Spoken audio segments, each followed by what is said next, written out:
Assalamualaikum warahmatullahi wabarakatuh. Waalaikumsalam warahmatullahi wabarakatuh. Alhamdulillah wassalatu wassalamu ala Rasulillah wa ala alihi wa sahbihi wa man tabi'ahu wa mawalah. Allahumma salli ala Sayyidina Muhammad wa ala ali Sayyidina Muhammad. Sekarang kita masuk pembahasan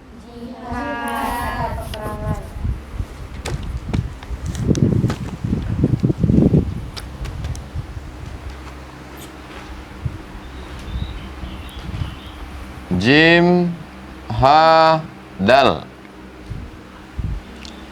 Bahasa Arab itu akar katanya selalu 3 huruf. Jim, Ha, Dal. Mengerahkan segenap kemampuan untuk menghasilkan sesuatu.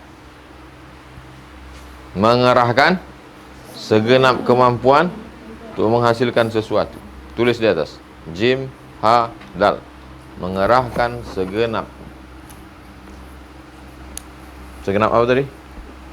Kemampuan untuk menghasilkan sesuatu.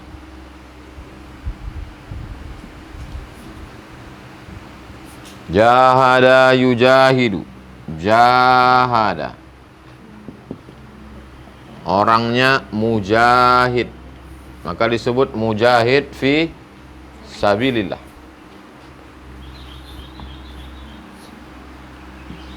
Ijtahada. Ijtahada, orangnya mujtahid. Mujtahid. Jahada, mujahid. Kenapa dia disebut mujahid? Karena dia mengerahkan nyawanya, hartanya, ditinggalkannya anaknya, bininya, rumahnya, kebunnya, mengerahkan segalanya untuk menolong agama Allah. Maka dia disebut dengan mujahid. Dikerahkannya otaknya, akalnya, pikirannya, hatinya untuk melahirkan hukum. Maka dia disebut dengan mujtahid. Maka ada disebut dengan imam mujtahid. Imam Syafi'i, Imam Hanafi, Imam Maliki, Imam Hambali, itu disebut dengan imam mujtahid. Jadi mujahid dengan mujtahid akarnya satu dari huruf jim, ha, dal. Jelas? Nanti tulis di atas. Kita lanjutkan. Lanjut. Kitab jihad atau peperangan. Jihad artinya peperangan terhadap kafir yang dipandang musuh untuk membela agama Allah atau li'ilai kalimatillah. Kaf, fa,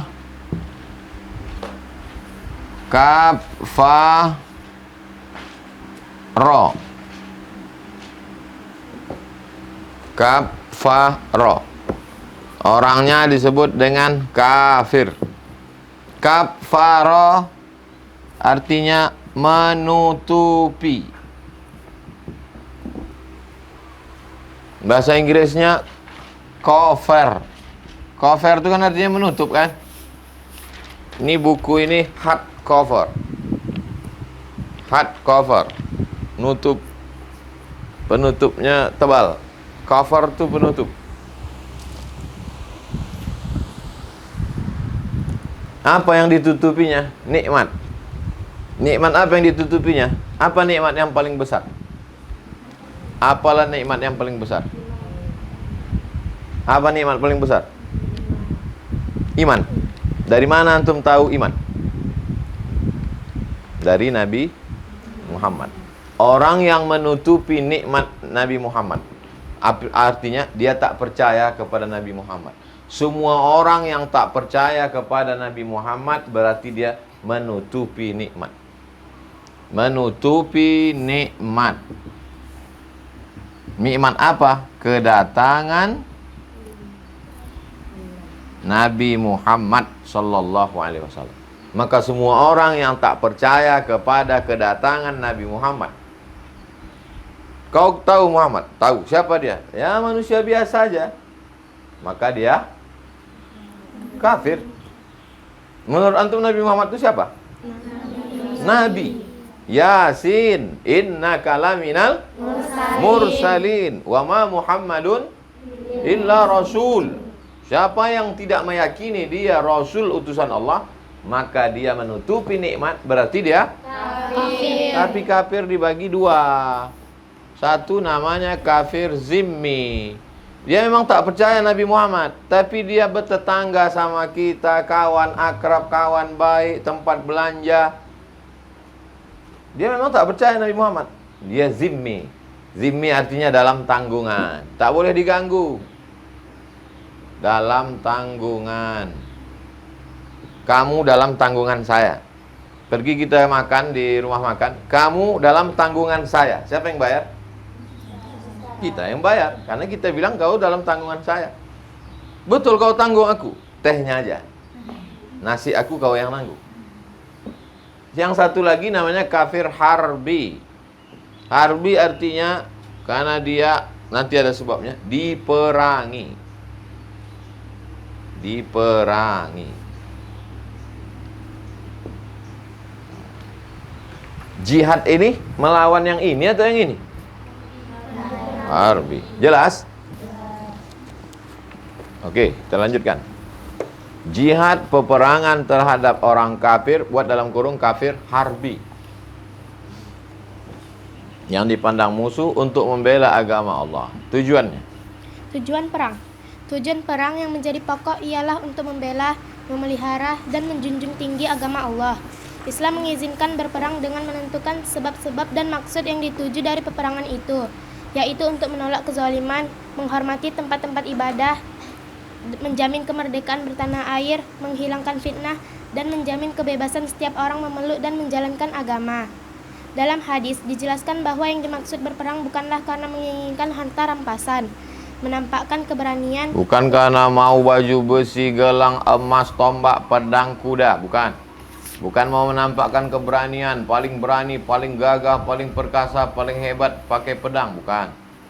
Bukan menunjukkan kemegahan, bukan pula karena marah, bukan karena dendam, tapi karena supaya agama Allah menjadi tinggi dan terpelihara dari gangguan. Mari kita tinjau peperangan semacam itu dalam hukum Islam, sebab-sebab dan alasan yang membolehkan perang. Apa maksud tujuan perang? Uzina diizinkan. Uzina diizinkan. Lillazina yuqatalun. Lillazina bagi orang-orang yuqatalun yang diperangi. Maka dalam Islam itu dasarnya adalah diperangi dulu, bukan memerangi. Tapi setelah diperangi baru dia membela diri. Bi'annahum zulimu, mereka dianiaya. Yuqatalun diperangi, zulimu dianiaya. Wa innallaha sesungguhnya Allah ala nasrihim menolong mereka laqadir sanggup. Allazina orang-orang yang ukhriju diusir, lingkari itu. Yuqatalun diperangi, zulimu dianiaya, ukhriju diusir. Diperangi diam, dianiaya diam, diusir diam. Itu namanya orang apa? Orang bodoh, blow on, bonga. Mesti melawan. Kalau antum di ini melawan atau tidak? Melawan itu namanya jihad. Semut aja diinjak melawan. Tak percaya kalian? Masukkan kaki ke dalam sarang semut. Kalau tak melawan dia. Bighairi haq, diusir dari kampung tanpa kebenaran. Illa ayaqulu rabbuna Allah, mereka berkata Tuhan kami Allah. Walaula daf'ullahin nasa ba'dahum bi ba'din, kalaulah manusia ini tidak saling mempertahankan, yang ini dianiaya, yang ini membalas, yang ini dizalimi, yang ini membalas, lahuddimat sawami'u wa bi'un wa salawatun wa masajidu, maka sudah lamalah hancur tempat-tempat ibadah yuzkaru fiha ismullah, di situ disebut nama Allah katsira banyak. Wala yansurannallahu man yansuruh, jangan kalian takut, kalau kalian tolong agama Allah ini maka Allah akan menolong kalian. Innallaha laqawiyyun aziz, Allah maha kuat, maha perkasa. Alladzina orang-orang yang kalau makkannahum fil ard, kalau kami kasih dia kekuasaan di bumi ini, aqamus shalah, mereka akan menegakkan Wa atuz zakah, akan membayar.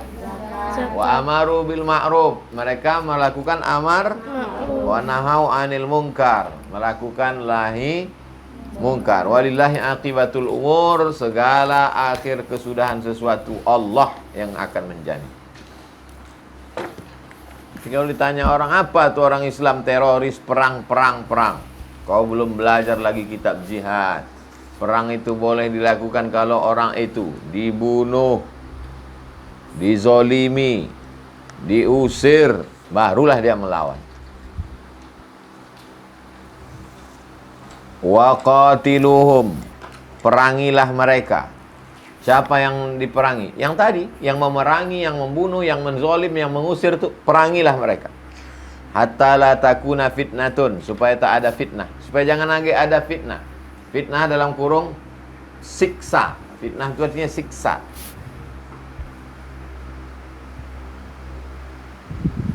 Wa yakuna ad-dinu lillah, supaya agama itu hanya semata untuk Allah. Fa inin tahau, kalau mereka berhenti, fala udwana. Kalau mereka berhenti, mereka tidak lagi memerangi kamu, mereka tak lagi menzolimi kamu, mereka tak lagi mengusir kamu, fala udwana. Jangan ada permusuhan. Illa ala zalimin. Boleh permusuhan itu hanya pada orang yang zalim. Bukan karena beda agama, itu tetangga beda agama, bakar rumahnya, hancurkan, ambil sepeda motornya. Islam tidak begitu. Kalian luruskan pemahaman ini. Maka kita bahas betul jihad.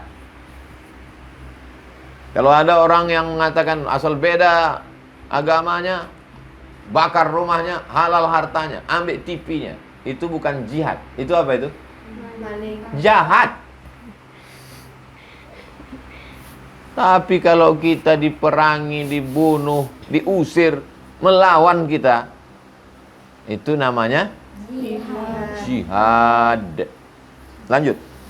Di dalam ayat-ayat tersebut, jelaslah bagaimana Islam mengatasi semua paham dan ajaran. Di situ dijelaskan dengan sejelas-jelasnya bahwa maksud peperangan itu adalah untuk menangkis serangan, menghentikan kezaliman dan penganiayaan.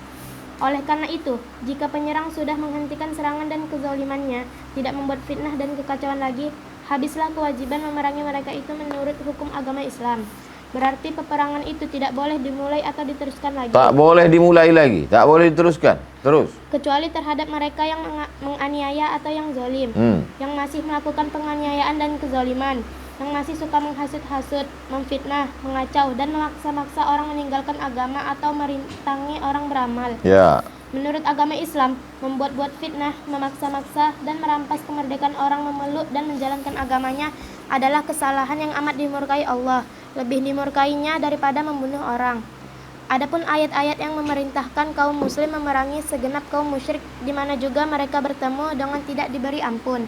Perintah-perintah yang serupa itu ialah perintah sewaktu dalam peperangan. Ketika perang, kalau jumpa kamu dengan orang musyrik, maka perangilah mereka. Itu ayatnya ketika terjadi perang, bukan ketika damai.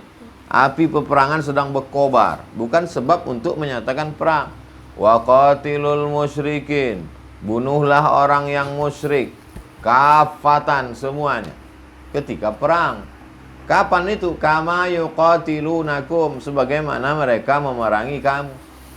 Kalau mereka memerangi kamu, balaslah perangi mereka. Wa'alamu annallaha ma'al muttaqin. Tahulah kamu bahwa Allah bersama orang yang takwa. Jangan waktu perang itu ada keinginan kalian perangi karena mau ngambil kebunnya, mau ngambil rumahnya. Ingat, Allah tahu. Waqtuluhum, bunuhlah mereka. Haitsu saqiftumuhum, di mana saja kamu jumpa mereka. Jumpa di pasar, bunuh mereka. Jumpa di kebun korma, bunuh mereka. Jumpa di jalan, bunuh mereka. Kapan itu? Waktu perang. Bukan setelah membaca ayat ini kalian pergi ke pasar pagi, kalian bunuh semua tukang sayur situ. Cabut pedang. Apa agama kau? Tak Islam. Waqtuluhum, bunuhlah mereka, ambil kangkung-kangkungnya. Wa akhrijuhum, usir mereka dari kampungnya. Min haitsu akhrajukum, kalau kamu diusir. Infiru, berangkatlah ke medan perang. Khifafan, baik dalam keadaan ringan. Wasiqalan, maupun dalam keadaan berat. Ringan, tak ada tanggungan. Berat, istri sedang hamil tua.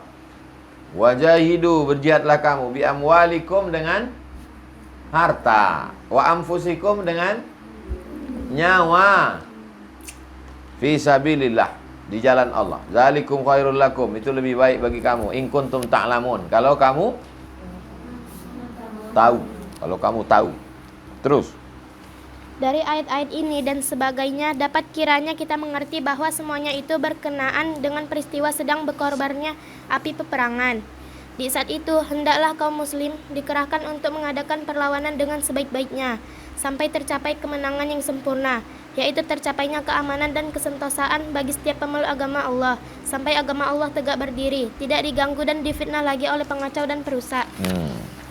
Selama petunjuk, peperangan, dan pengajaran yang baik-baik tidak dapat menghentikan kejahatan dan kekejaman, selama orang tidak suka hidup rukun dan damai terhadap sesamanya, selama ada orang yang tidak menghendaki keadilan dan kemerdekaan menjalankan agama, selama masih ada orang yang berniat jahat terus-menerus untuk mendapat jalan melakukan kejahatannya itu, maka selama itu tentu peperangan tidak dapat dihindarkan.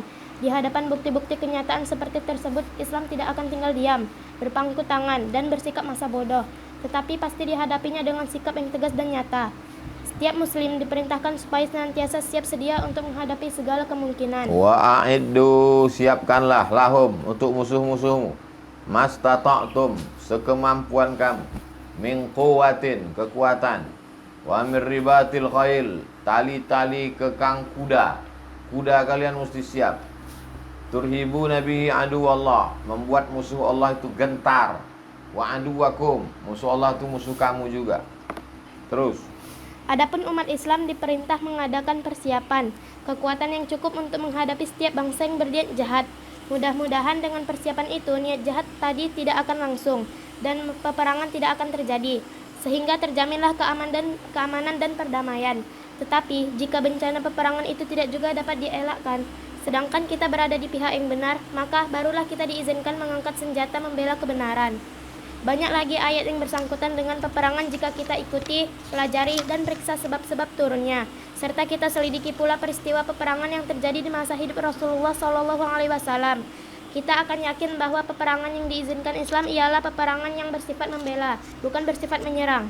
Akan tetapi jika peperangan garis bawah itu, membela, bukan menyerang. Membela diri maksudnya, membela agama Allah. Terus. Akan tetapi, jika peperangan yang diizinkan itu telah dinyatakan, maka ketika itu setiap muslimin dan muslimat diwajibkan mengangkat senjata dengan tulus dan ikhlas untuk menunaikan kewajiban suci menaati perintah pucuk pimpinan tertinggi yang ada di tangan ulil amri. Kalau kata ulil amri perang, perempuan ikut apa tidak?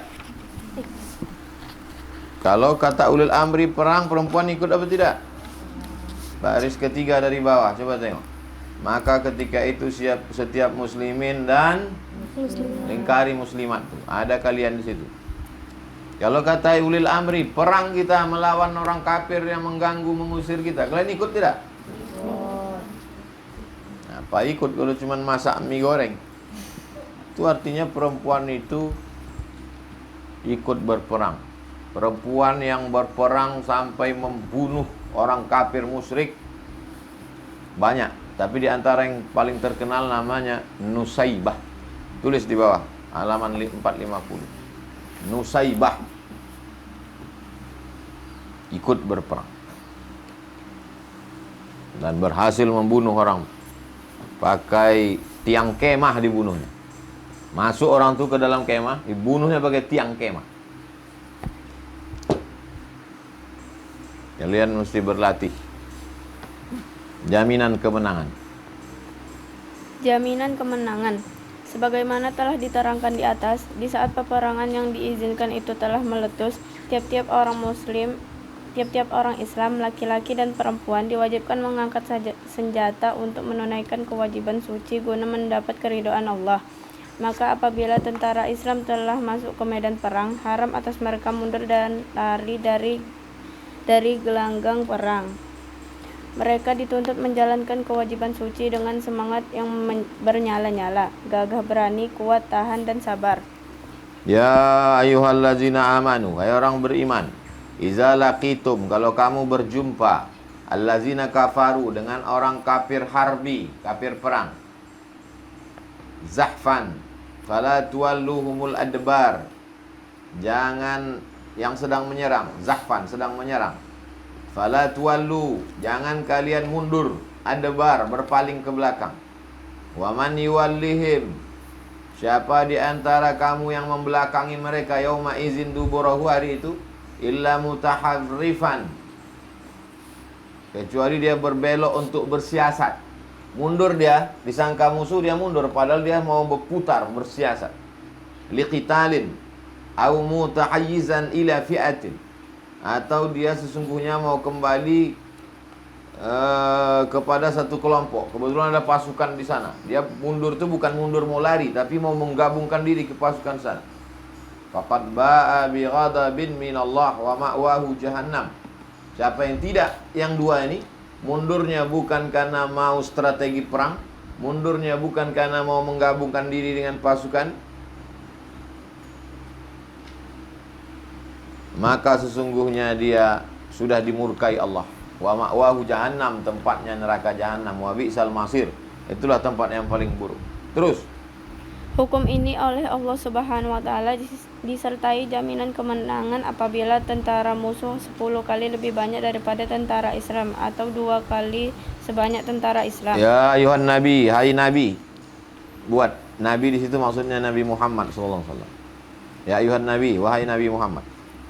Harridil mu'minin, kasih semangat orang beriman, alal qital, untuk perang melawan orang kafir, zim harbi. Iyakum minkum ishrun, kalau kamu ada 10 orang, sabirun, sabar, yaglibu mi'atain, mengalahkan 200. 20 yang sabar mengalahkan 200. Iyakum minkum mi'atun, kalau kamu ada 100, yaglibu alfan, mengalahkan 1000. Minalladina kafar, orang kafir. Bi'annahum qaumun la yafqahun, karena mereka orang yang tak tahu. Al-an, sekarang, khaffafallahu ankum, Allah meringankan kamu. Wa alima anna fikum dha'fa, Allah tahu kamu lemah. Iyakum minkum mi'atun sabiratun, kalau di antara kamu ada 100 yang sabar, yaglibu mi'atain, bisa mengalahkan 200. Iyakum minkum alfun, kalau kamu ada 1000, yaglibu alfain, mengalahkan 2000. Biiznillah, dengan izin Allah. Wallahu ma'as sabirin, Allah bersama orang yang sabar. Sabar di situ bukan diam. Sabar di situ berarti berjihad. Terus, Menurut keterangan kitab tafsir Muhammad Abduh, dari 2 ayat tersebut dapat dipahami bahwa keadaan umat Islam ada 2 macam. 2 macam. 1, 1. Ketika umat Islam dalam keadaan kuat, ketika itu umat Islam pasti dapat mengalahkan musuh 10 kali dari bilangan tentara Islam. Berarti seorang muslim pasti dapat mengalahkan 10 orang musuh. 100 orang tentara Islam pasti dapat mengalahkan 1000 orang tentara musuh. 1000 orang tentara Islam pasti dapat mengalahkan 10.000 musuh dengan pertolongan Allah. 2. Ketika umat Islam dalam keadaan lemah, ketika itu mereka wajib mengalahkan satu lawan 2. Berarti seorang muslim wajib mengalahkan 2 orang musuh. 10 orang tentara Islam pasti dapat mengalahkan 20 orang musuh. 100 orang muslim hendaklah dapat melawan 200 orang musuh. 1000 orang bala tentara Islam hendaklah dapat memusnahkan 2000 orang musuh dengan pertolongan Allah. Jadi paling sedikit seorang muslim dapat melawan 2 orang musuh kalau umat Islam dalam keadaan yang selemah-lemahnya. Inilah sekurang-kurangnya kewajiban dalam peperangan. selemah-lemahnya orang Islam, 1 orang bisa mengalahkan 1 mengalahkan 2. Kalau mengalahkan ngantuk aja tak bisa, cuma mengalahkan musuh. Ustadz tu pun nampaknya 2. Kadang-kadang 3 Ustadz. Kadang-kadang lari bibir Ustadz ke samping. Cuma mau mengalahkan musuh. Musuh yang pertama adalah diri kita sendiri. Melawan malas, melawan ngantuk, melawan tidur. Lawan diri sendiri, baru bisa lawan orang lain. Hukum berperang. Apa hukum berperang itu? Wajib, sunat, makruh, mubah, haram, haram. Terus. Hukum berperang. Meskipun sebagian ulama berpendapat bahwa hukum berperang adalah fardu ain atas tiap-tiap orang Islam, tetapi yang lebih hak hukum berperang itu ialah fardu kifayah. Artinya wajib atas sejumlah umat Islam. Kalau ulil amri kita memerintahkan kita berperang karena musuh sudah menyerang, membunuh, memerangi, menganiaya, mengusir dari kampung. 4 syaratnya. Mereka sudah membunuh, memerangi, menganiaya, mengusir dari kampung. Kata ulil amri, jihad, Allahu Akbar. Maka pergilah orang Pekanbaru 100 orang. Kita di sini tak ikut. Apakah kita berdosa? Saya ulang sekali lagi. Orang kafir sudah membunuh, mengusir, menganiaya. Apa lagi? Memerangi. Kata ulil amri, sudah masanya sekarang berjihad, perang. Allahu Akbar. Orang Pekanbaru 100 orang pergi bertempur. Kita tak ikut. Apakah kita berdosa? Tidak. Kenapa kita tak berdosa? Karena sudah ada yang Karena fardu kifayah. Iya. Kalau fardu ain, Semua. semuanya wajib pergi. Terus. Akan tetapi, kalau sebagian umat telah mengerjakan serta telah cukup bilangannya menurut keperluan pada waktu itu, maka terlepaslah kewajiban itu dari orang lain yang tidak mengerjakannya, kecuali apabila keadaan yang memaksa, maka ketika itu barulah berlaku hukum fardu ain.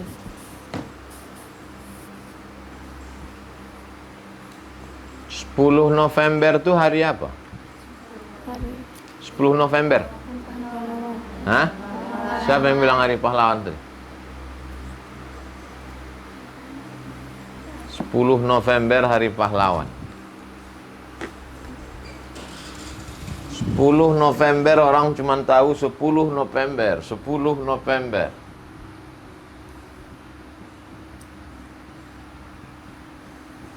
Hari pahlawan. Sebelum itu ada lagi 22 Oktober. Resolusi jihad. Wajib berjihad. Yang mengeluarkan resolusi jihad Syekh Muhammad Hashim Asy'ari.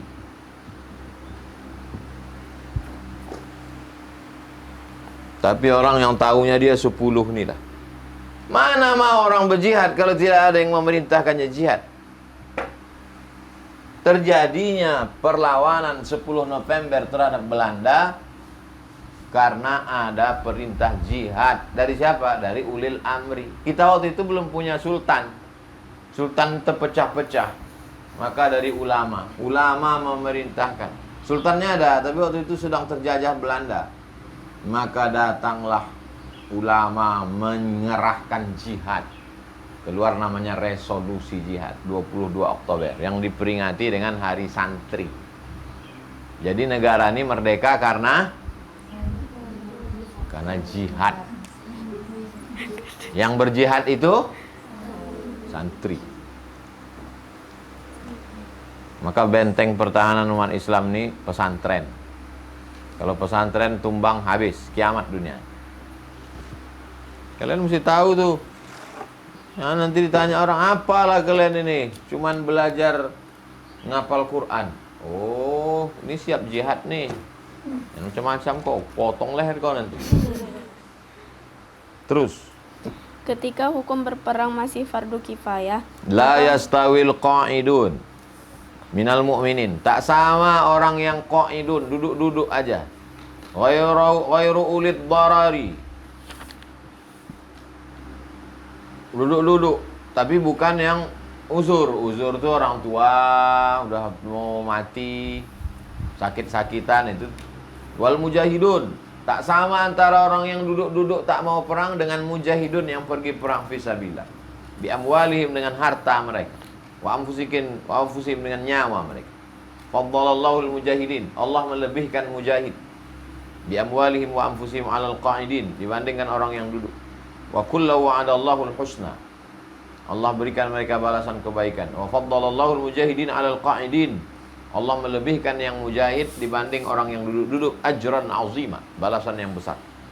Terus Ketika hukum berperang masih fardu kifayah, maka untuk menentukan memilih bala tentara dari jumlah umat Islam di masa Rasulullah SAW terserah kepada beliau. Sesudah beliau berpulang ke rahmatullah, kekuasaan itu jatuh ke tangan khalifah atau imam a'zam. Berlaku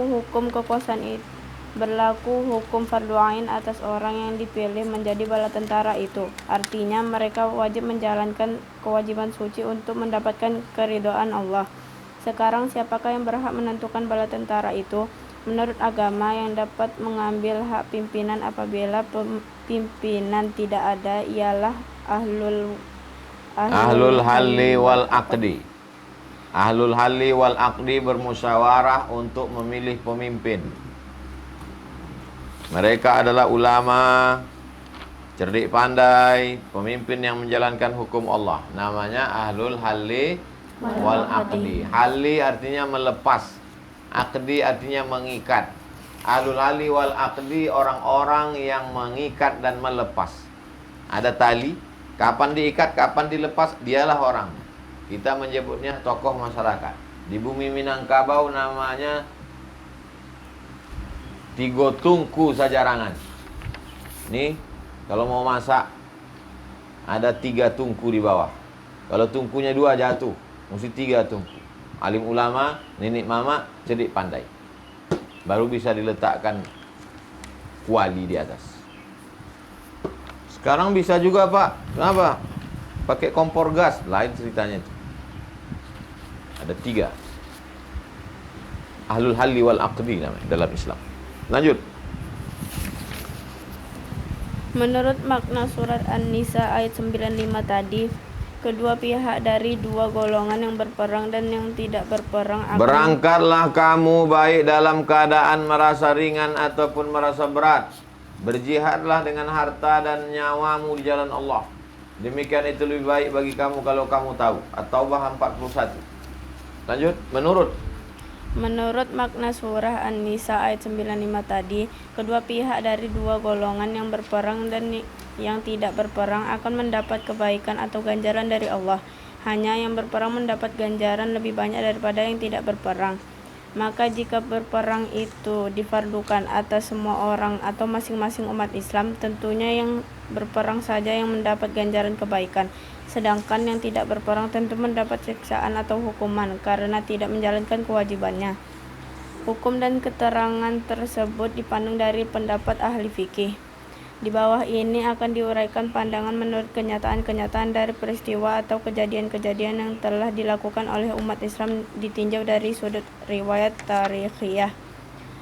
Setelah agama Islam tersiar luas di seluruh dunia, di timur dan barat, serta didorong pula oleh beberapa kepentingan dan dipaksa oleh keadaan-keadaan serta kesulitan-kesulitan politik, mau tak mau Daulah Islamiyah pada abad ke-8 Masehi atau ke-2 Hijriah terdiri atas 2 daulah Islamiyah. Satu namanya Abbasiyah di timur, Baghdad, buat Irak. Yang kedua Daulah Umayyah di barat, di Andalusia, Spanyol. Kedua-duanya menjalankan kewajiban pemerintahnya sendiri-sendiri, menyusun majelis syura sendiri-sendiri untuk menyelidiki dan menyesuaikan soal-soal yang bersangkutan dengan ibadah maupun yang bersangkutan dengan masyarakat, baik mengenai urusan dalam negeri maupun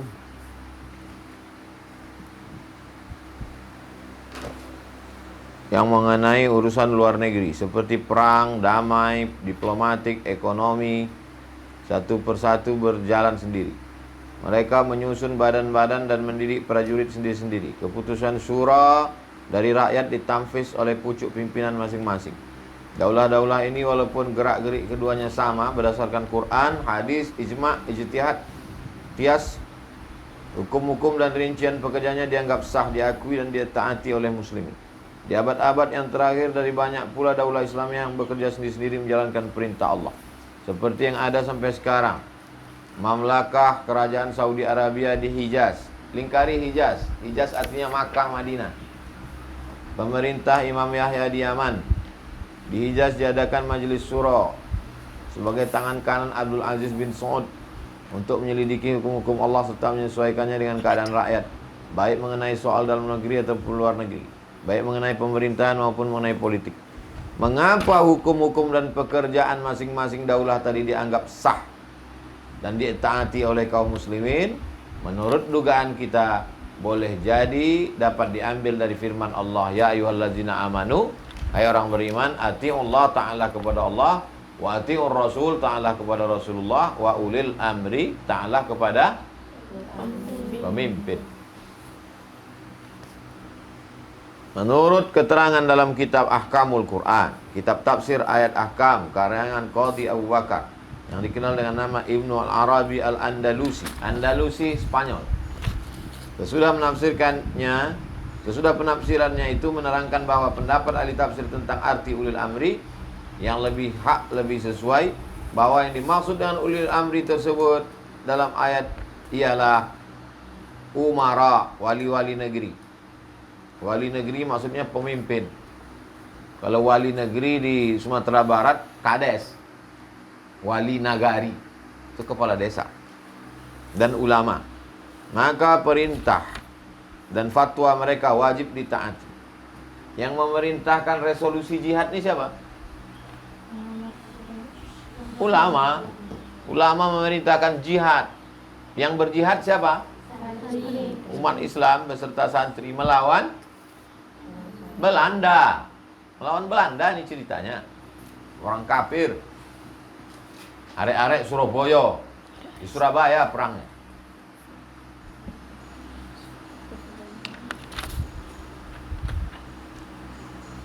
Sebagian ulama berpendapat bahwa berperang ada kalanya fardu kifayah dan ada pula fardu ain. Ada masanya fardu ain. Fardu kifayah bila dalam dua keadaan. A. Menjaga batas negeri Islam sewaktu damai sebelum terjadi peperangan. Ini ada batas di sudut sana, batas-batas. Menjaga batas itu fardu kifayah. Karena yang wajib menjaga orang yang tinggal di sana saja. Kita di sini tidak. Jumlahnya menurut keperluan yang sesuai. Takkan pula menjaga batas itu kita semua ke sana. Bagi-bagi tugaslah. B. Apabila imam telah mengumumkan perang terhadap musuh, ketika itu fardu kifayah atas orang-orang yang mencukupi syarat. Jumlahnya menurut keperluan. Musuh kita 1000. Kita perlu menyiapkan pasukan 1000. Maka yang 1000 itu fardu ain. Yang sisanya fardu kifayah. Hukum berperang menjadi fardu ain atas tiap-tiap muslim apabila musuh telah masuk ke negeri Islam. Ketika itu berperang menjadi fardu ain. Bukan di perbatasan, bukan yang disiapkan, tapi masuk musuh menyerang kita. Apa hukumnya? Fardu ain. Kau kenapa tak membawa senjata? Fardu kifayah. Bukan. Sekarang fardu ain. Semua angkat senjata. Siapa yang tak berperang, berarti dia sudah melakukan dosa besar. Dosa besar apa? At-tawalli yaumaz zahfi. Lari dari perang. Syirik, sihir, makan riba, dosa besar. At-tawalli yaumaz zahfi. Lari dari perang juga dosa besar. Fardu ain.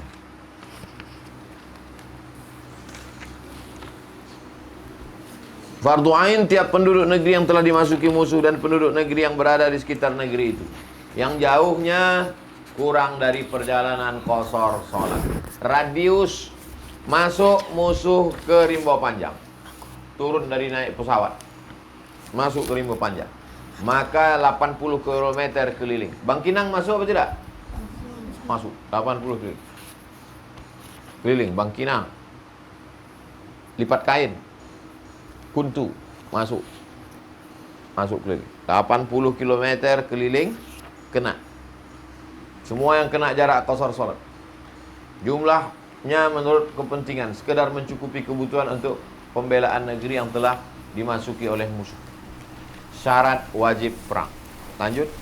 Syarat wajib berperang. Sebagaimana telah dijelaskan, hukum berperang itu fardu kifayah, kecuali apabila keadaan memaksa.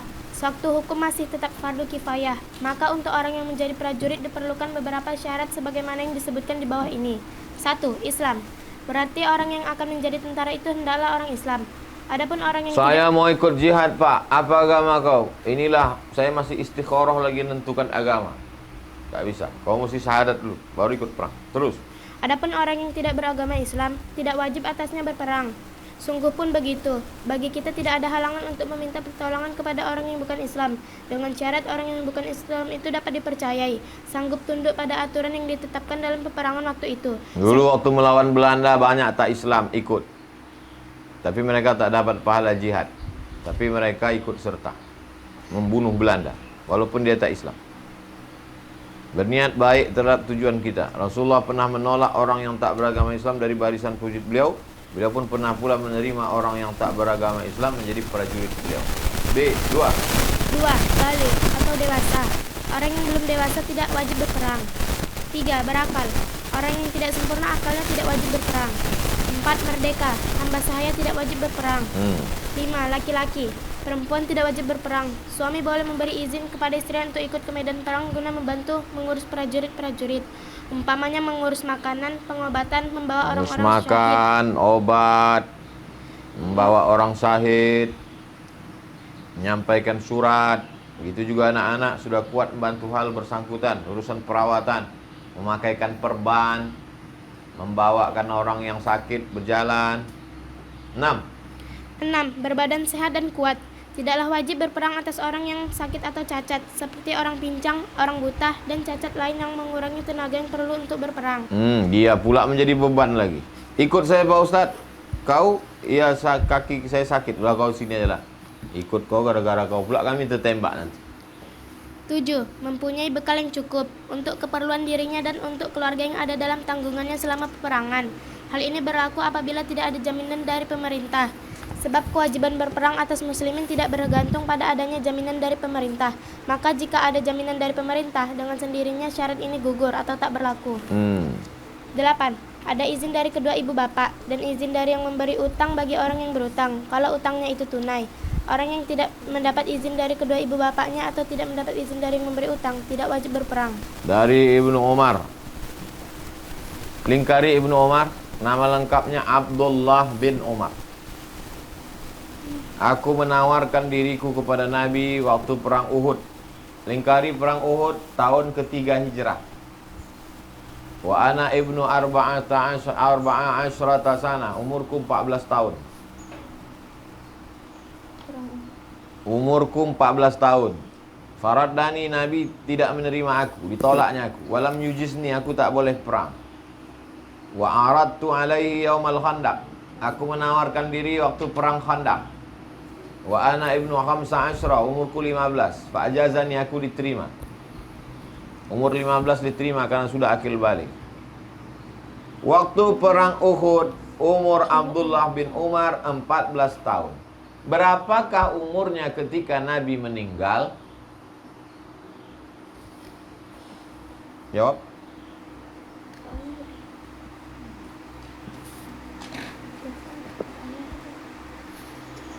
Waktu perang Uhud, umur Abdullah bin Umar 14 tahun.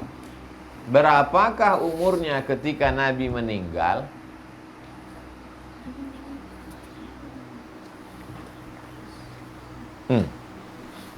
Tak bisa jawab. Dapat? Apa yang mau ditanya?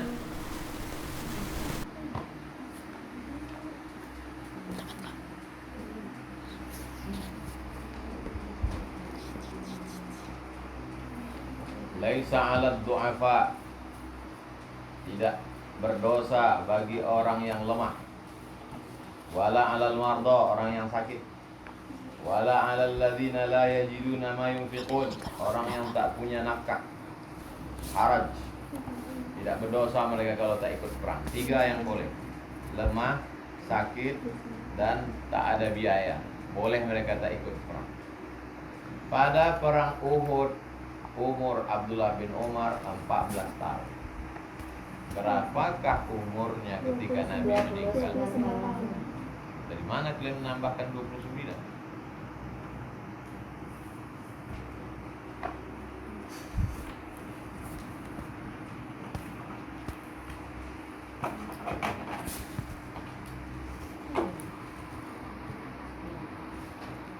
Nabi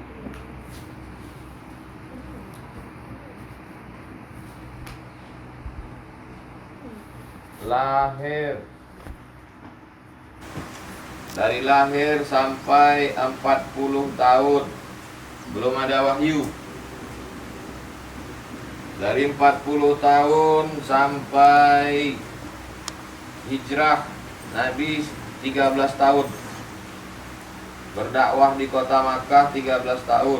40 tambah 13 53 tahun hijrah. 40 tahun dapat 40 tambah 13 53. Hijrah, lalu dia di kota Madinah sampai wafat. Wafat umur 63. Berapa lama Nabi di kota Madinah? Nabi di Madinah berapa tahun? 10. Nabi di Madinah 10 tahun. Perang Uhud tahun keberapa? Tahun ketiga. 1, 2, 3. Tahun ketiga Uhud. Tahun kedua Badar. Tala al-Badru. Tahun ketiga Uhud. Ketika perang Uhud umur Abdullah bin Umar 14 tahun. Berapakah umur Abdullah bin Umar waktu Nabi meninggal?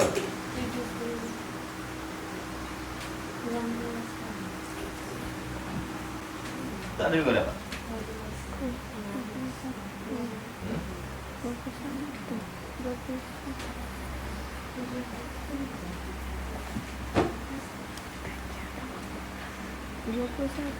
Berapa? 21. 21.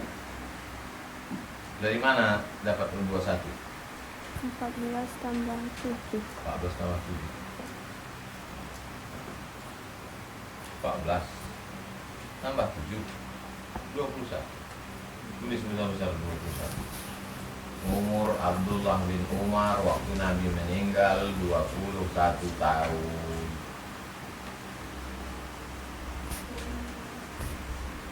Dari Abu Sa'id ada 2 orang.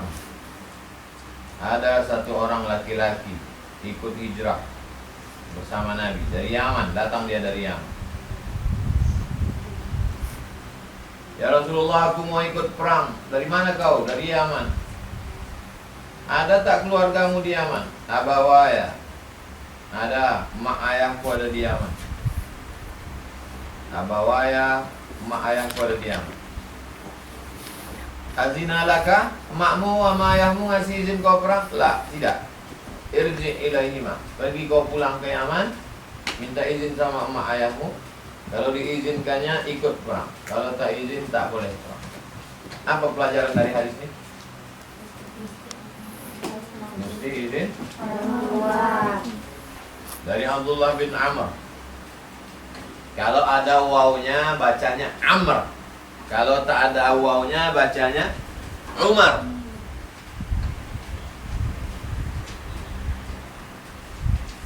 Mana yang Umar? Umar. Ini bacanya Am. Nah, waw. Nah, kalau ada wawnya Amr. Tulis dulu. Tulis lingkari Amr.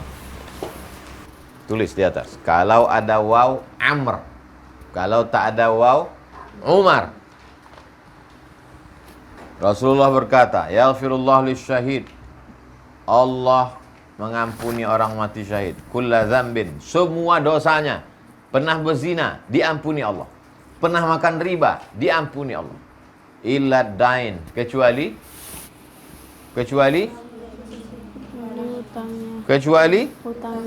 utang. Maka jangan pernah kalian berutang. Jangan ngutang. Orang mati syahid aja tak bisa lunas utangnya.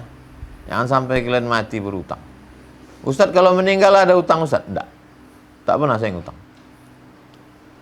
Di Mesir 4 tahun tak pernah saya ngutang. Takut saya mati. Tapi kalau terpaksa ngutang, ngutanglah kalian. Tapi tulis, utangku sekian. Sehingga nanti kalau mati ada yang bayar. Bagi saya, prinsip saya lebih baik hidup susah daripada utang. Mau kalian ikut saya, alhamdulillah. Tak mau, tak apa-apa. Etika dalam perang. Perang itu ada etikanya.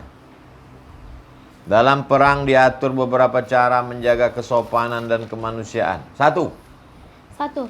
Perempuan dan anak-anak tidak boleh diganggu atau dibunuh kecuali apabila terpaksa atau karena menjadi mata-mata. Tak boleh anak-anak dibunuh. Ratakan semuanya dengan tanah. Anak-anak gulai katanya, tak boleh. Dari Abdullah bin Umar. Siapa tadi namanya?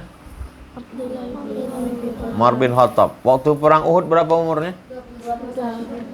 Waktu perang Uhud 14. Perang Uhud 15. Apa pula 15? Waktu Nabi meninggal? Marra fi ghazawati, dia lewat waktu perang. Fawajada imra'atan, nampaknya ada perempuan dibunuh. Fa'ankara Nabi SAW qatlan nisa'i was-sibyan.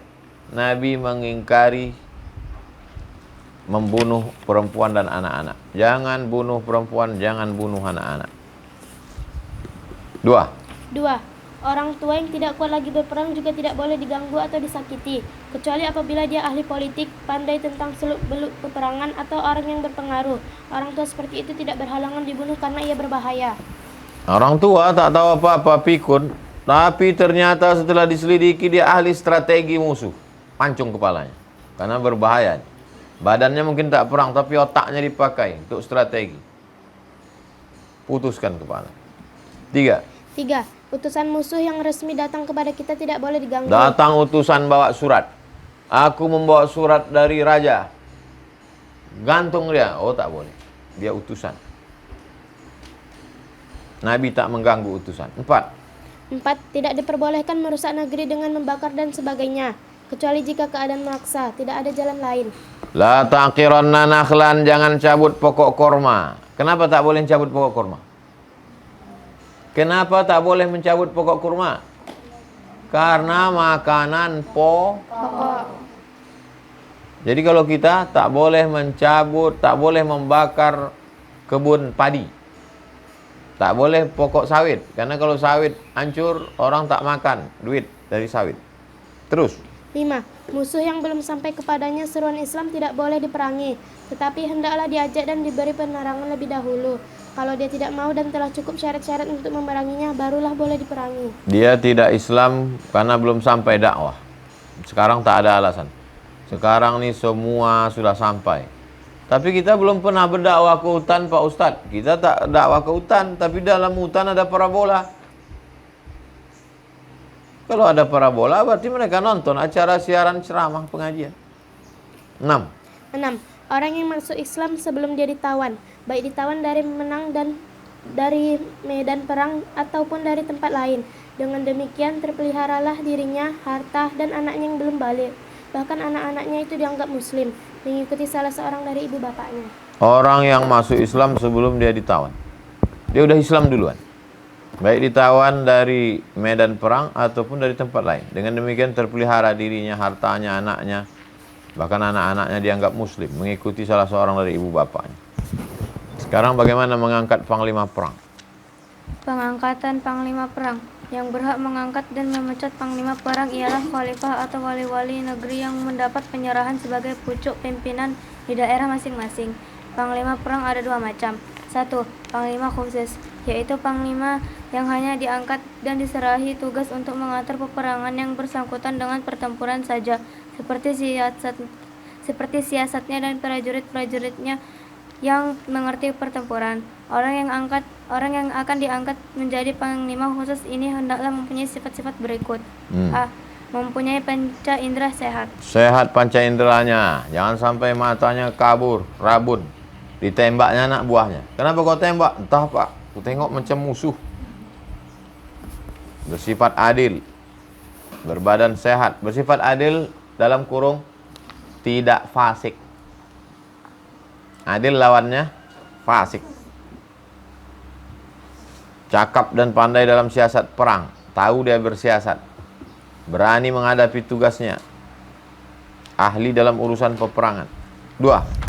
2. Panglima umum, yaitu yang diangkat dan diberi tugas untuk segala hal yang bersangkutan dengan peperangan.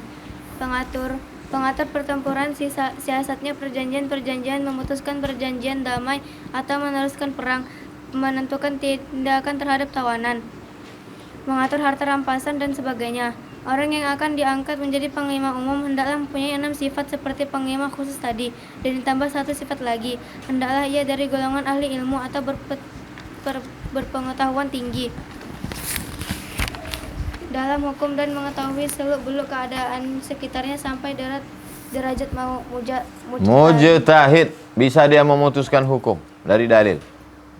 Memang dalam urusan perang amat banyak peristiwa yang memerlukan ijtihad dan qiyas, menimbang perkembangan kejadian yang baru, belum ada di masa yang silam dalam asal dan usul hakam agama. Tak ada di Quran, tak ada di hadis. Bagaimana dia memutuskan? Berdasarkan qiyas, analogi. Adapun jika tidak ada orang yang mencukupi syarat dan sifat tersebut, seperti kemungkinan di masa sekarang ini, maka dengan sendirinya hukum seperti dalam keadaan darurat dapat dipilih dari derajat bawahan, tetapi wajib diambil dari orang yang lebih banyak mempunyai sifat tersebut di antara orang yang ada. Apa kewajiban panglima perang? Kewajiban panglima. Orang yang diangkat menjadi panglima berkewajiban menjalankan beberapa tugasnya menurut keadaan dan kepentingan guna menuju teraturnya pertahanan, sehingga mencapai kekuatan yang begitu rupa serta mendapat kemenangan.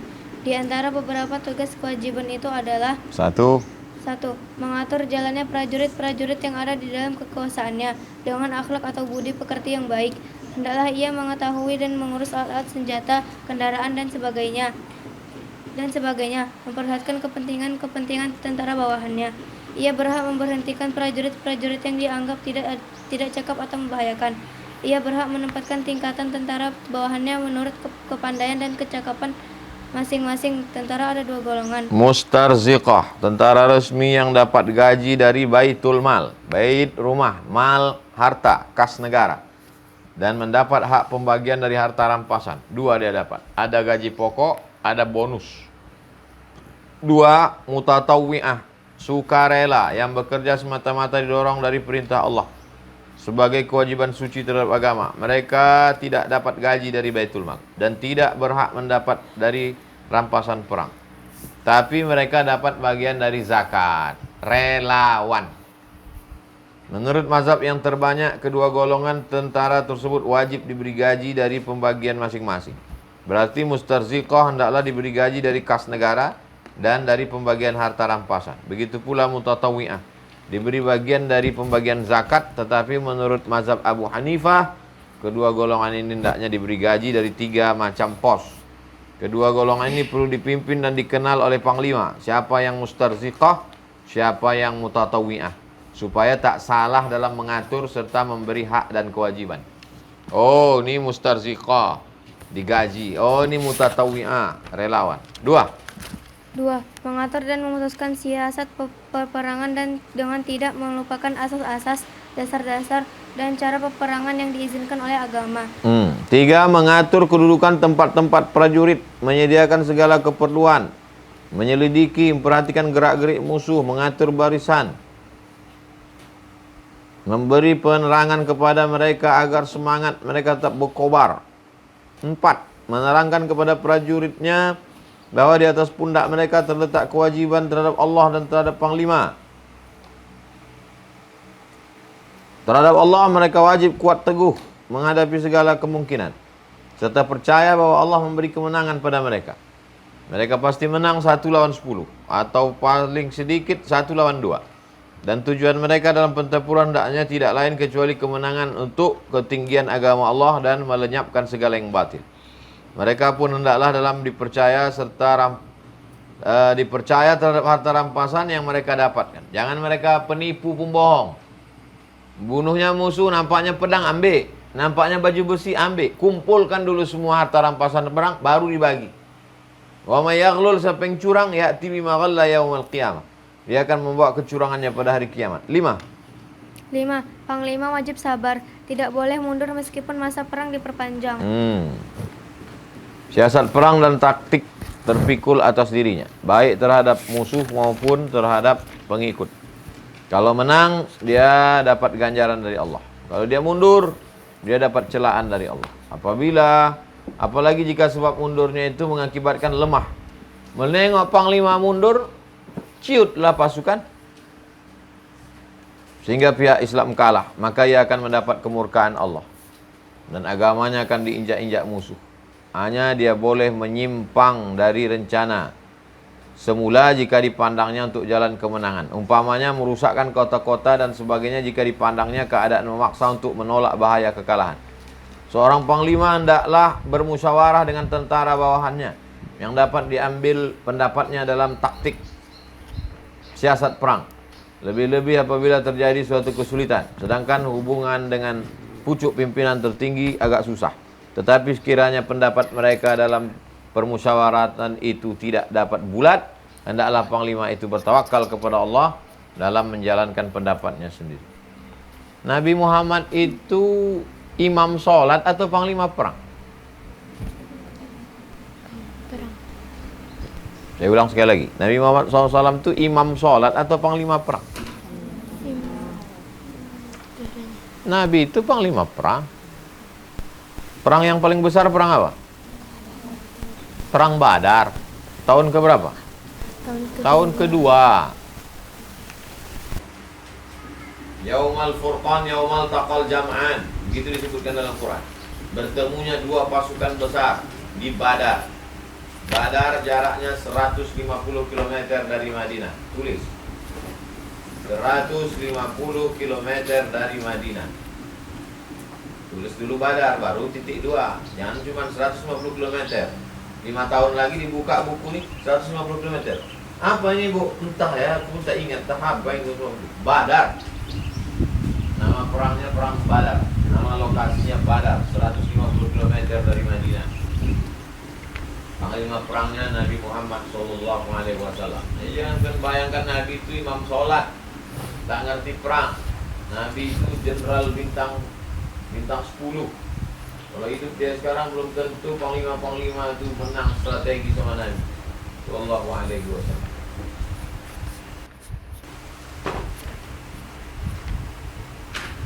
Di sini matahari terbit. Di mana matahari terbit? Tahu lah di sana matahari terbit. Dia sudah jelas matahari tenggelam. Matahari terbit. Sini matahari terbit.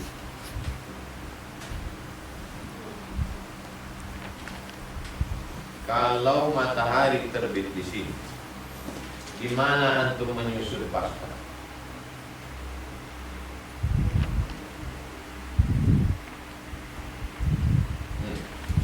Anda itu menjadi panglima perang. Waktu perang Badar, Nabi menyusun pasukannya dari arah matahari terbit.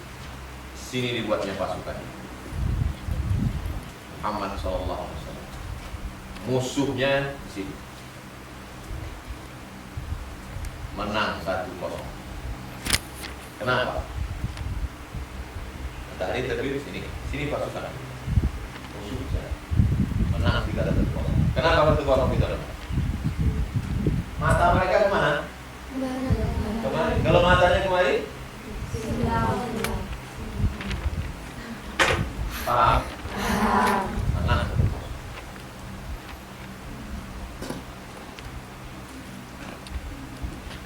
Nabi menyusun pasukannya di dekat oase. Tahu oase?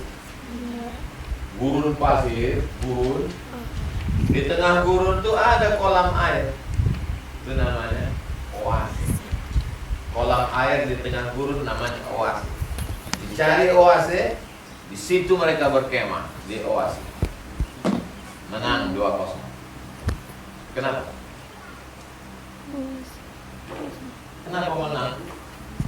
Karena pasukan musuh dari Madinah, dari Makkah, dari Syam, mereka kan musafir tuh. Airnya habis. Bukan ada jual air galon. Nabi airnya tak akan habis karena dia berkemah di dekat oase. Disuruh Nabi satu orang malam-malam, disuruh Nabi beberapa sahabat malam-malam berhenti di tempat oase. Intai, mereka pasti mengambil air minum. Begitu pasukan musuh mengambil air minum, tangkap. Diinterogasi Nabi. Berapa pasukan kalian?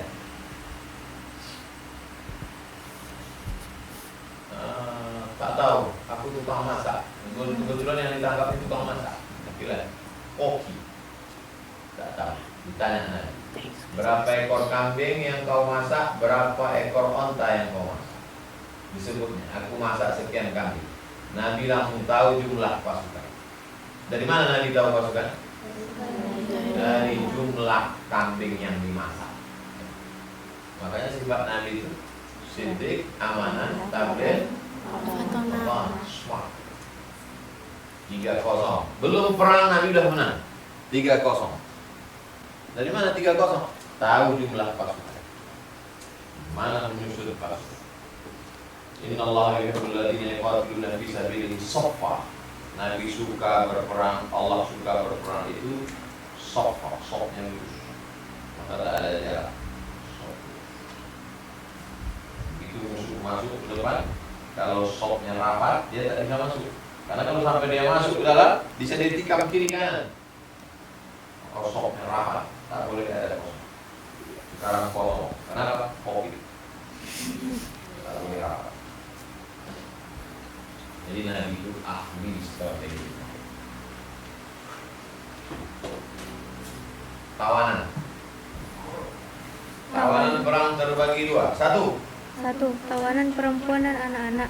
Mereka tidak boleh dihukum berat atau mati Tak karena boleh hukum pancung. Nabi melarang. Sebaiknya ditukar dengan tawanan musuh, dilepaskan. Orang Islam ada tertawan di sana. Di sini ada anak-anak sama perempuan. Bisa kau lepaskan sana, lepas. Tukar tawanan. Tak boleh dibunuh. Dua. Tawanan laki-laki dewasa. Hukum terhadap mereka diserahkan pada kebijaksanaan imam atau panglima umum. Keduanya berhak mempertimbangkan di antara 4 perkara dengan dasar yang lebih maslahat bagi Islam menurut pendapat keduanya, yaitu A. Dihukum berat atau mati. Kalau nampaknya dia ini hukum mati, ini jahat orangnya, hukum mati. Banyak udah membunuh umat Islam, hukum mati. Atau bebaskan dia. Kalau ditengok dia mau baik masuk Islam, tobat, bebas. Atau ditukar dengan tawanan musuh. Atau dijadikan hamba sahaya. Dia nggak lebih maslahat terhadap umat Islam. Siapa yang bisa mengajar 10 anak umat Islam tulis baca, maka dibebaskan tawanan. Itu terjadi pada perang Badar. Perang Badar tahun ke-2. Tertawan pasukan muslim. Bisa kau tulis baca? Bisa. Mau ngajar? Mau. Mengajar 10 anak Madinah. Asal bisa anak ini tulis baca di batas Haji Mahok, bebas. Apa nama programnya ini? Pengentasan buta huruf. Nabi tak minta emas, padahal bisa mereka. Kau kalau mau bebas, ayah kau mau bebas, suami mau bebas, tebus dengan emas. Nabi cuma menyuruh mengajar 10 anak. Waktu itu banyak Nabi dapat tawanan perang. Datanglah Ais, datanglah siapa nama anak Nabi? Wahid. Datanglah Wahid. Ya Rasulullah, suamiku miskin. Siapa nama suaminya? Ali. Suamiku miskin. Kasihlah aku membuat tepung gandum. Tepung gandum dikasih minyak sapi, dia mengaduk sendiri. Menimba air pun dia juga. Belum ada mesin air lagi. Kasihlah aku budak hamba sahaya yang tawanan perang itu. Apa kata Nabi? Kau kalau mau tidur malam tasbih 33. Subhanallah, subhanallah, subhanallah, subhanallah, subhanallah. Tahmid 33. Alhamdulillah, alhamdulillah, alhamdulillah. Takbir 33. Allah. Tadi dia minta apa? Minta hamba supaya bisa membantu membuat adonan gandum selama menimba air. Dikasih. Tak sesuai, minta pembantu kok dikasih tak.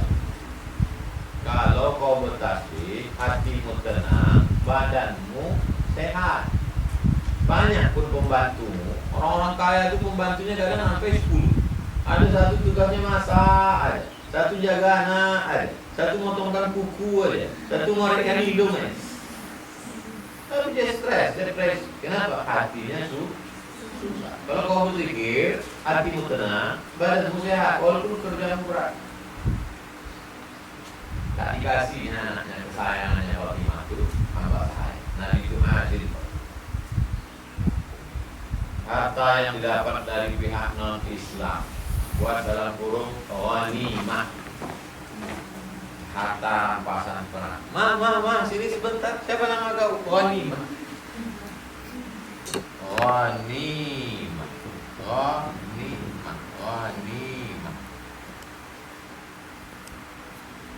Harta.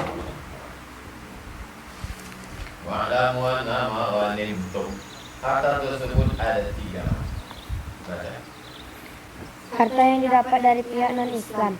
Harta tersebut ada 3 macam. 1. Salab, artinya pakaian, alat senjata. Alat senjata, tombak, pedang, baju besi, kendaraan, kuda, keledai, bihol.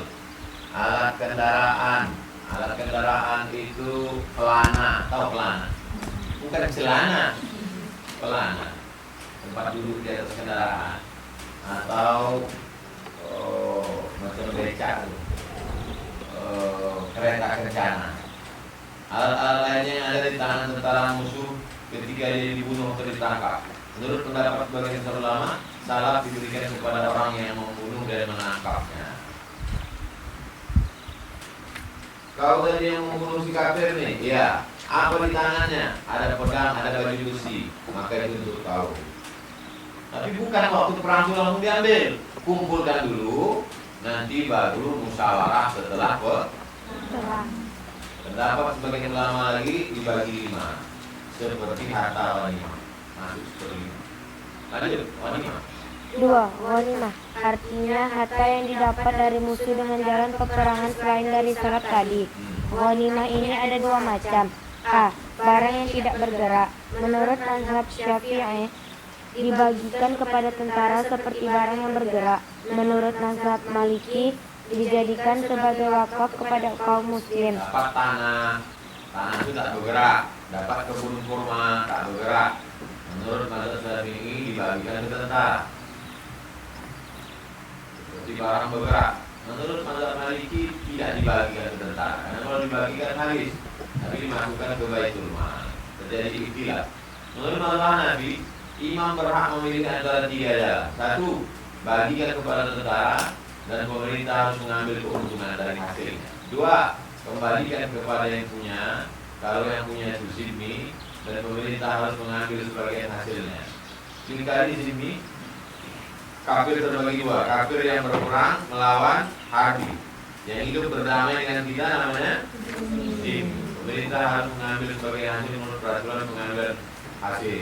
3. Dijadikan wakaf pada umat Islam, digunakan untuk kepentingan kaum muslim. Saya contoh untuk wakaf saja. Karena kalau dibagikan habis nanti kita susah. B. Barang yang bergerak atau dapat dipindahkan. Barang ini dibagi atas 5 bagian. 4 bagian untuk orang yang hadir di medan perang, yaitu 1/5-nya untuk tentara yang berjalan kaki dan 3/5-nya untuk tentara yang berkendaraan. Berarti 2 bagian untuk kudanya dan 1 bagian untuk dirinya atau orangnya. Ashama lirrajili walil farisi salasata ashum. Sahmaini lil farasihi wa sahman lah.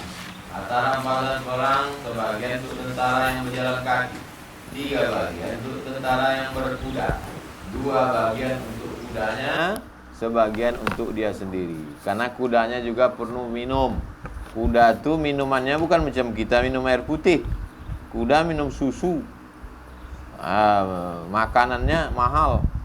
1/5 sisa dari 4/5 tadi dibagi pula atas 5 bagian.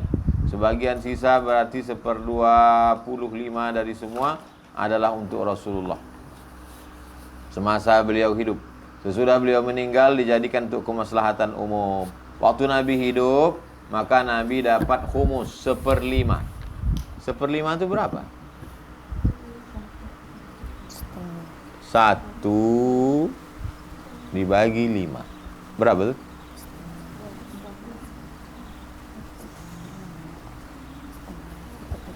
Ini ada kue 1. Dibagi 5. Berapa tuh? 20%. Dibagi 5. 1, 2, 3, 4, 5. Berapa? 20%. Kalau 10, 2. Kalau persen itu kan 100. 100 bagi 5? 20. 1/5 itu buat 20%. Nabi dapat jatah berapa? 1/5. Nabi dapat 1/5 berapa? 20%. 20%. Tulis itu 20%. Nanti murid kalian bertanya, Nabi dapat 1/5 bu? Iya, 1/5 itu berapa? Yang tanya lagi.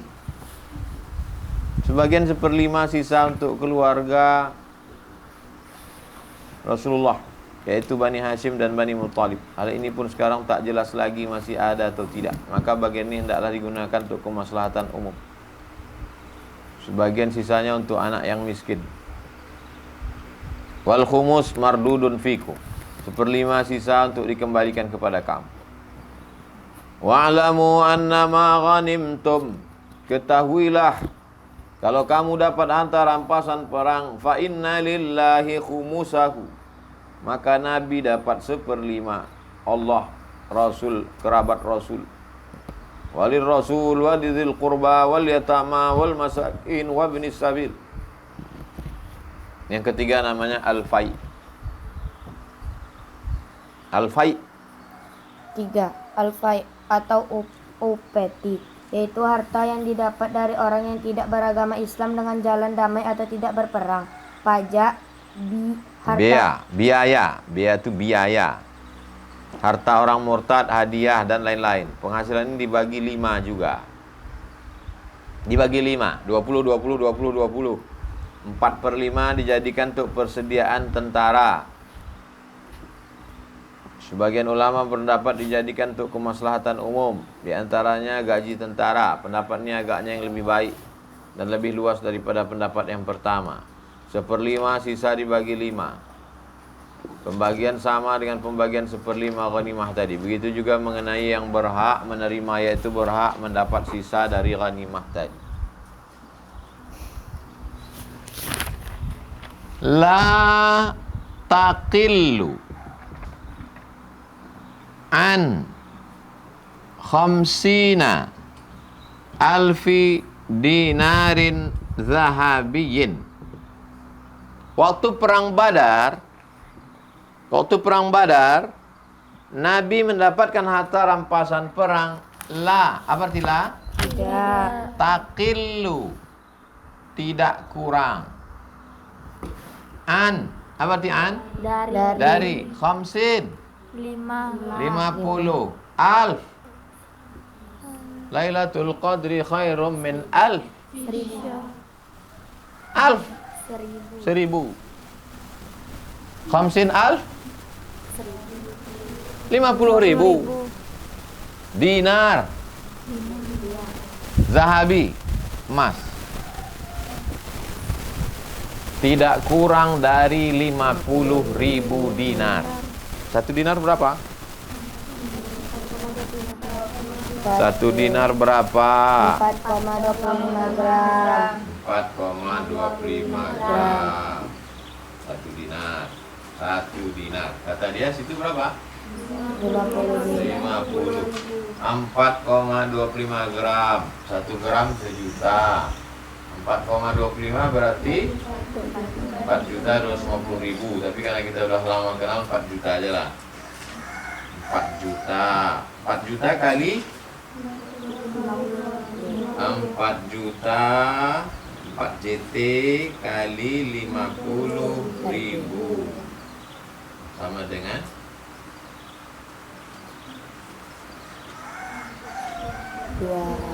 5 kali 4 5 kali 4 20. 5 kali 4 20. Ini nolnya berapa nih? 1, 2, 3, 4. 1, 2, 3, 4.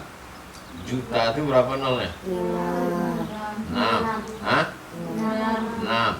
1, 2, 3, 4, 5, 6. Habis itu baru buat 33. Itu 23, itu 23, itu 23. Berapa tuh? 200 miliar. 200 miliar. Nabi dapat jatah berapa tadi? 20% untuk Nabi. Jadi kalau 20% untuk Nabi, berapa lah Nabi dapat jatah? 20.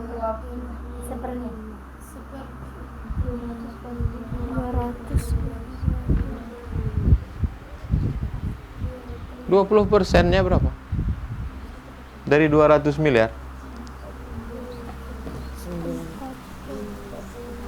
Hah? Tuh, 40 miliar. Nabi dapat jatah 40 Miliar.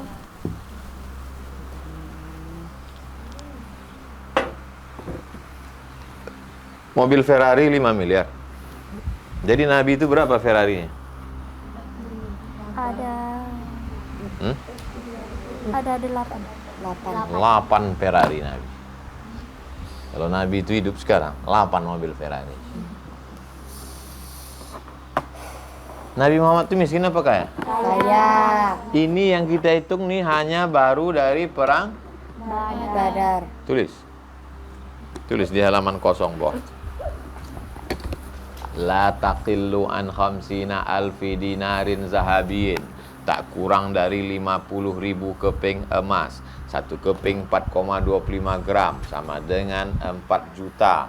4 juta kali 50.000 keping sama dengan 200 miliar. Jatah Nabi 20% sama dengan 40 miliar. Nabi itu kaya, bukan miskin, bodoh. Kasih tahu sama yang bilang Nabi itu miskin. Saya bilang Nabi itu miskin. Tapi Nabi hidupnya Sederhana. Nabi bukan miskin, tapi dia hidup sederhana, bersahaja. Bahasa kampung kami, low profile. Low profile. Nanti tulis. Syarat mendapat bagian dari ghanimah. Terakhir. Syarat-syarat mendapat bagian dari ghanimah. Orang yang turut ke medan perang mendapat bagian dari harta ghanimah dengan syarat sebagai berikut. Islam, balik, berakal, merdeka, laki-laki. Orang yang tak cukup syarat tersebut tak dapat bagian tertentu, tapi mendapat bagian menurut pertimbangan imam. Perempuan ikut ngurus perban, ngurus masak, ngurus kemah, membawa surat. Apakah dapat? Apakah dapat? Orang yang tak cukup syarat tersebut tak dapat, tapi mendapat bagian menurut pertimbangan imam. Imam mengasih. Ini perempuan ini baik, kalau tak ada dia tak makan kita dikasih. Dapat atau tak dapat? Dapat. Dengan dasar kemaslahatan menurut pandangan keduanya. Jangan katakan perempuan tak dapat. Dapat, tapi jatahnya menurut pertimbangan imam. Jelas? Jelas. Jadi kalau ditanya orang kalian apa itu jihad? Kami sudah selesai membahas tentang jihad. Demi mulai jam 9, jam 10 lewat 30 kami baru berhenti. 90 menit putus masalah jihad. Kita tutup dengan baca kafaratul majlis. Subhanakallahumma wa bihamdika asyhadu an la ilaha illa anta astaghfiruka wa atubu ilaik. Sallallahu alaihi wasallam Muhammad wa alihi wasallam walhamdulillahirabbil alamin. Assalamualaikum warahmatullahi wabarakatuh. Waalaikumsalam warahmatullahi wabarakatuh.